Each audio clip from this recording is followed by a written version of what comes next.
annabi ya ce masu mulki sun shiga uku. Wailun lil urafa, annabi ya ce wakilan al'umma a gwamnati sun shiga uku. Wailun lil umana, annabi ya ce waɗanda ake danka amanar dukiyar al'umma a hannunsu, annabi ya ce sun shiga uku.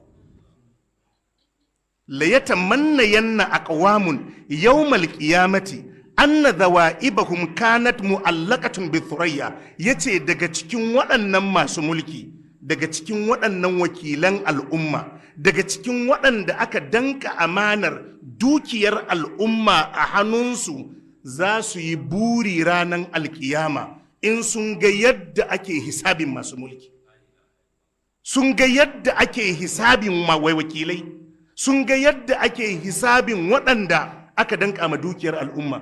Annabi ya ce za su yi buri anna dhawaibahum kanat mu'allaqatun bisurayya, ina ma rayuwar duniya da suka zo ba a bar su a flow member ba kawai, gashin goshinsu gashin kansu aka ɗaure a jikin tauraron surayya, yatadhabdhabuna baina sama'i wal ardi, suna rito tsakanin sama da ƙasa.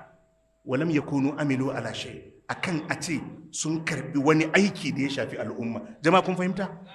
Idan mai mulki ya ga yadda ake hisabi wa masu mulki, wakilin al'umma a gwamnati ya ga yadda ake hisabi mawakilai waɗanda aka danka amanar dukiyar al'umma a hannunsu, suka ga yadda ake hisabi ma waɗanda aka ba ma amana, annabi ya ce za su yi buri su a duniya ba ma a yi su talakawa ba, ba ma a yi su ba su da aiki ba, da turran da suka zo duniya an ɗaure gashin kansu a tauraron surayya suna rito tsakanin sama da ƙasa har aka yi tashin alkiyama, za su gwammaci su da a haka suka rayu a duniya akan wannan mukamin da suka karba.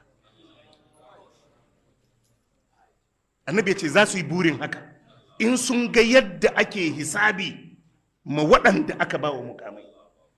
Kar ka je ka jefa kanka a fitina.